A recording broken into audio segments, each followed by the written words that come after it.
I still cannot forget President Mills calling me one morning and asking me to come and work for him so he could become flag bearer for the NDC again. This was sometime in 2005. And so I had to resign my work at the bank, Metropolitan and Allied Bank, like I said, the first private commercial bank at the time. And so for those who don't know, of course, prior to Metropolitan and Allied Bank, I had worked with the United Nations High Commission for Refugees office here in Ghana. I was part of the team that began the first ever voluntary evacuation of the Liberian refugees back to Liberia after the Civil War.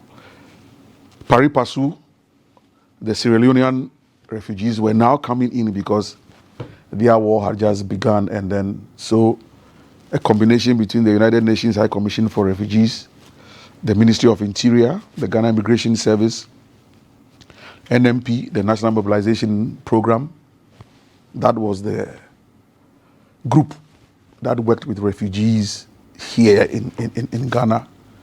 And so it was a lot of work, dealing with people. And I recall when that vessel, it was a fishing vessel that landed the first batch of Sierra Leonean refugees. And most of them happened to be state officials. And so they came with their passports, with visas. Most of them just transited and they were out of Ghana. Subsequently, when other refugees started coming in and they had no means of leaving Ghana, so they had to now remain in Ghana, and we had to start now sending them to refugee camps. I pondered as a UN official, just watching the processes. So government officials are able to come and fly out, but the ordinary Sierra Leonean doesn't really have that option. I began to speak to myself.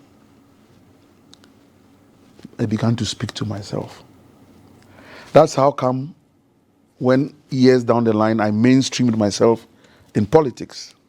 To date, yes, I'm still a politician. I haven't stopped. I have always sought to be loyal to the Republic. It's not about me. It's about the Republic of Ghana. And that's why I choose to walk a certain path. It may not be an interesting path to walk, because I've had lonely moments.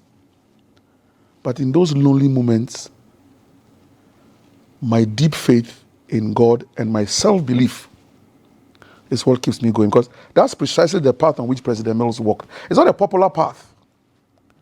But for us, for him, for me, and even watching Jerry Rawlings, as I grew up in Burma camp, May 15, 79, June 4th, 79, 31st December, 81, I grew up with my own convictions. And so it may not be interesting because you are not following the norm, because others have their own agenda. But you have your path you want to walk on. It's not been easy, but I don't see why political party office should be used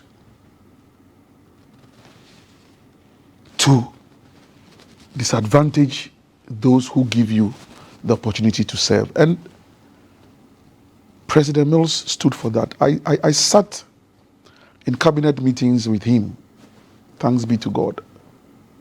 And every cabinet meeting, he will pray himself as the president.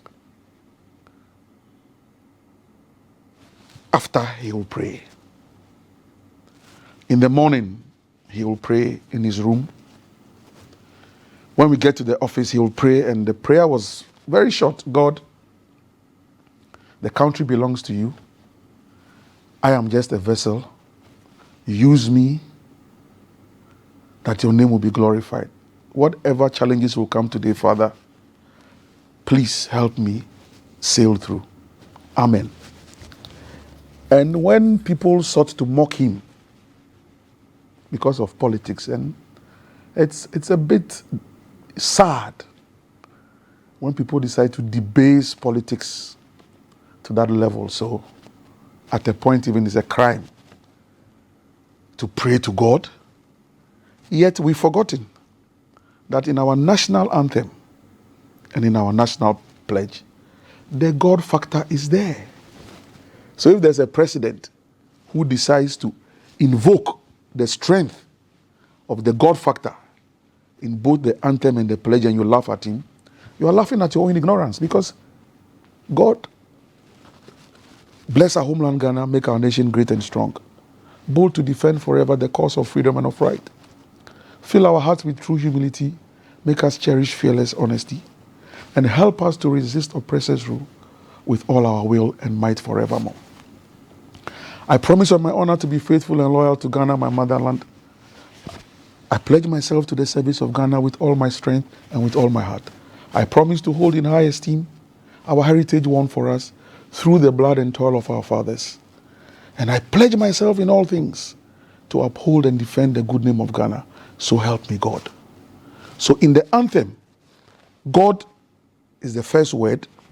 In the national pledge, God is the last word. The God factor. That's all President Mills sought to invoke. It's not surprising that as president, we had those beautiful and wonderful economic fundamental statistics and figures.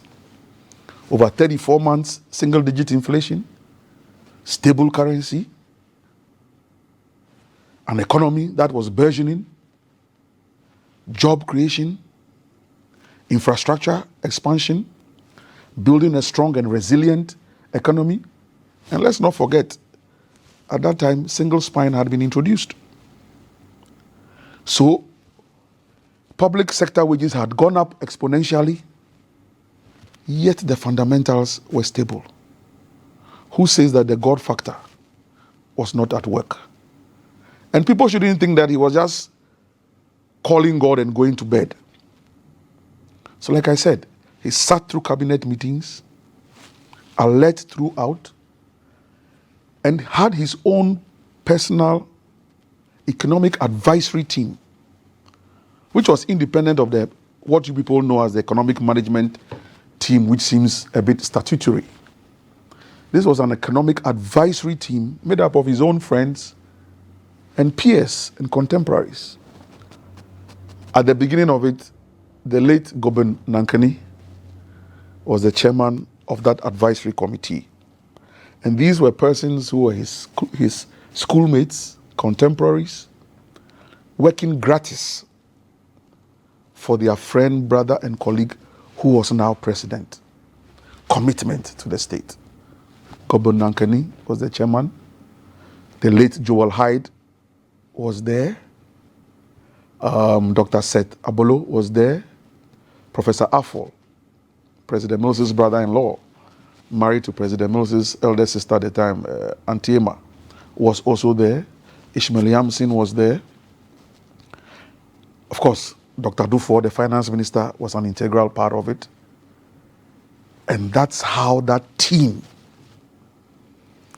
chaired by President Mills himself, made sure that they sat on top of the economic issues. So nobody takes anything away from President Mills and the successes of his government.